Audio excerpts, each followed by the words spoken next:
রাতের পর আরও একটা সুন্দর সকাল দেখার মতো অনুভূতি, সেটা হচ্ছে ঈশ্বরের দান।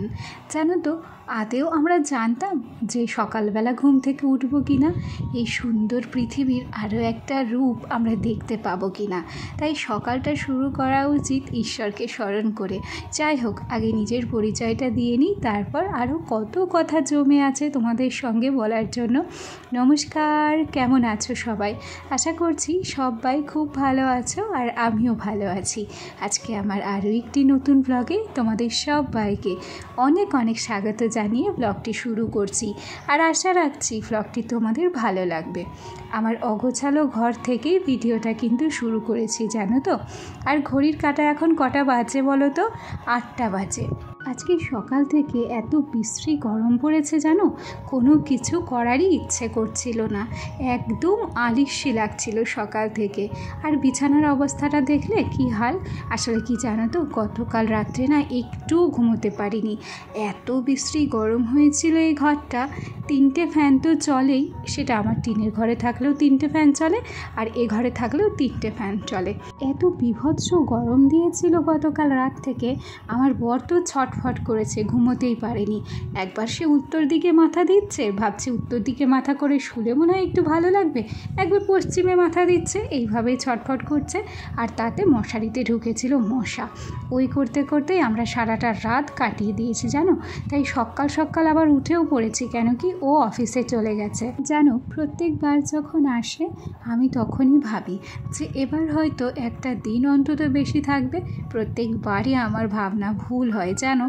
একদিন আগে থেকেই ও চলে যায় অফিসে, ভালো লাগে না। একদিন আগে গেলে না মনটা সত্যিই খুব খারাপ লাগে গো। আবার সে কবে আসবে, না, আবার কবে আসবে না, আবার সপ্তাহখানিক বাদেই আসবে। কেন কি 1 সপ্তাহ পর ওর হচ্ছে পায়ের অপারেশান আছে, সেই জন্য ইএল কাটিয়েছে। তো যাই হোক, আজকে যেহেতু ও চলে গেছে সেই জন্য মনটাও খারাপ লাগছিল, আর গরমের জন্য আলিস্যিও লাগছিল, সেই জন্য দেরি করেই ব্লগটা শুরু করেছি। সোনাকে খাইয়ে দিয়েছি সকালবেলা দুধ বিস্কুট, আমিও একটু চা খেয়ে নিয়েছি, আর তারপর একেবারে স্নান করে সোজা চলে এসেছি এ ঘরটাতে। আজকে ভেবেছিলাম স্নান করে তারপর যত যা কাজ আছে সেগুলো আস্তে সুস্তে করে নেব। এই যে দেখো, এই যে হচ্ছে এটা আমার কসমেটিক্সের ঝুড়ি। এই কসমেটিক্সের ঝুড়িটা বেশ কয়েকদিন ধরে অগোছালো হয়েছিল, আর সেটাকেই আজকে একটু গুছিয়ে নিয়েছি।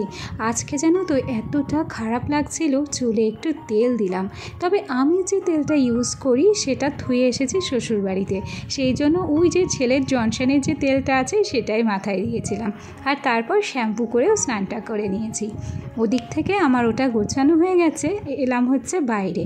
ওই যে দেখছো আমার মা রান্না করছে, ওদিকে ডাল রান্না হয়ে গেছে, মায়ের হাতে রয়েছে ওটা শাক ভাজা, আর কড়াইতে রয়েছে আলু ভাজা।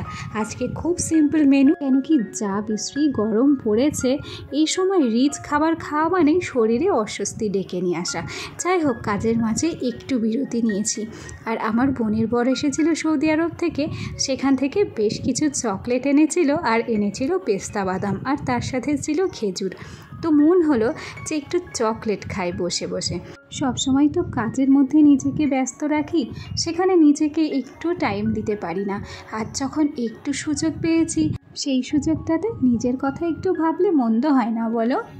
কাজ তো আমরা সারা জীবনই করে যাব, হয়তো কোনো দিন তাড়াতাড়ি, হয়তো কোনো দিন কাজে লেট, এইভাবেই চলতে হবে।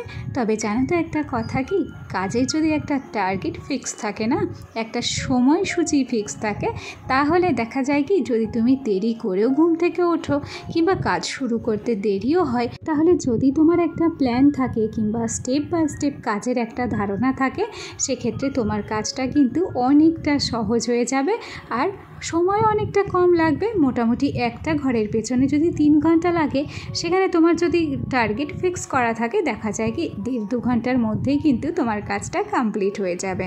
আসলে সব কিছুতেই না একটা একাগ্রতা থাকার, একটা মনোযোগ থাকার দরকার আছে। তুমি যে কাজটা মনোযোগ দিয়ে করবে সেই কাজটাতে কিন্তু তুমি সফল হবেই, আর চটজলদি সেই কাজটা কিন্তু তুমি করেও সারতে পারবে। আর যদি তোমার কাজে মনোযোগ না লাগে, তাহলে দেখবে সারা দিনেও কিন্তু কোনো কাজ করে সারা যায় না। মানুষ হিসেবে আমরা বড়ই অদ্ভুত, তাই না? আমরা মানুষের চেহারার সৌন্দর্যটাকে সবচেয়ে বেশি গুরুত্ব দিই, অথচ আমরা জানি যে মানুষের চেহারার সৌন্দর্য কিন্তু বেশি দিন থাকে না। মানুষের আসল সৌন্দর্য প্রকাশ পায় কিন্তু তার কাজের মাধ্যমে আর তার চরিত্রের মাধ্যমে। তবু আমরা অবুঝের মতো কাজ আর চরিত্রকে গুরুত্ব না দিয়ে শুধু চেহারার বাহ্যিক সৌন্দর্যটাকেই গুরুত্ব দিয়ে থাকি। যাই হোক, তোমাদের সাথে গল্প করতে করতে ওদিক থেকে বেশ কয়েকটা কাজও করে নিয়েছি। মিনি শোকেস সেগুলোকেও পরিষ্কার করে নিয়েছি। সত্যি কথা জানো তো, আমার এই একঘেয়েমি কাজগুলো করতে একটু বিরক্তি বোধ হয় না। আসলে কি বলো তো, এই কাজগুলো, আচ্ছা তোমার সংসারের কাজগুলো, সেগুলোকে তুমি ভালোবাসবে, এটা তো কমন কথা, এটা তো সবার জানা কথা। যার যেরকম সংসার, তার সংসারের কাজগুলোকে সে কিন্তু সেভাবেই ভালোবেসে থাকে। আর আমার এই ছোট্ট সংসারটাকেও আমি কিন্তু এইরকমভাবেই ভালোবাসি। হ্যাঁ, এটা আমার বাবার বাড়ি হলেও এই ঘরটার পুরো দায়িত্বটা আমার। সেই জন্য এই ঘরটাতে আমি একটা নতুন সংসার পেতেছি বলতে পারো। তবে আমার বাবার বাড়ির সংসারটা সাজানোর চক্করে আমার নিজের সংসারটা যে নষ্ট হয়ে যাচ্ছে সেটা আমি কিন্তু বুঝতেই পারছি। কিন্তু তবুও আমার কিছু করার নেই গো, আমি নিরুপায় যে আমি ওখানে যেতে পারছি না। যাই হোক, এ পর্যায়ে মানি প্ল্যান্টের পাতাগুলোকে ভালো করে একটা ভেজা কাপড়ের সাহায্যে মুছে নিচ্ছি। অনেক দিন হয়ে গেল জানো তো মানি প্ল্যান্টগুলোর যত্ন নিতে পারি না। আজকে চট জলদি কোনো গাফিলতি না করে মানি প্ল্যান্টগুলোর একটু যত্ন নিলাম। তারপর এই সানসেটটাকে একটুখানি মুছে নিয়েছি।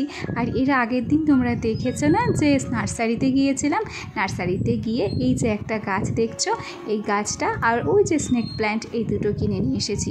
আরও অনেক গাছ কেনার ইচ্ছে ছিল, তবে কি বলো তো, যেখানে নার্সারি ঠিক তার সামনে দিয়েই আমাকে শ্বশুরবাড়ি যেতে হবে।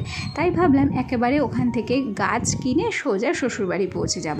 আবার এখানে গাছ টেনে নিয়ে আসবো, আবার এখান থেকে নিয়ে যাব, কোনো খাটনির দরকার নেই। এরপর দুপুরবেলা আর কোনো কিছুই তোমাদের সাথে শেয়ার করতে পারিনি, সোজা চলে এসেছি বিকেলবেলাতে। আর এ পর্যায়ে শোনার জন্য একটু দুধ গরম করে নিচ্ছি। যাই হোক, এ কথাই সে কথাই বলতেই ভুলে যাব। আমার যে সমস্ত বন্ধুরা আমার সাথে আছো, পাশে আছো, তোমাদেরকে অসংখ্য ধন্যবাদ জানাচ্ছি। আর আমার যে সমস্ত নতুন বন্ধুরা আজকে আমার ভিডিওটি প্রথম দেখছো, যদি কোনো কারণে আমার এই ভিডিওটি তোমাদের ভালো লেগে থাকে তাহলে অবশ্যই করে একটা লাইক করো, কমেন্ট করো। আর চাইলে আমার এই ছোট্ট পরিবারের একজন মিষ্টি সদস্য হয়ে আমার পাশে থেকে যেও। ওদিক থেকে সোনাকে খাইয়ে টাইয়ে এবার সোজা চলে এলাম সন্ধেবেলা। আর সন্ধে মানে আমাদের বাড়িতে আবার চা। তো চলো, আমার আজকের ভিডিওটা এখানেই শেষ করছি। আগামী দিন আবার দেখা হবে। সবাই ভালো থেকো, টাটা।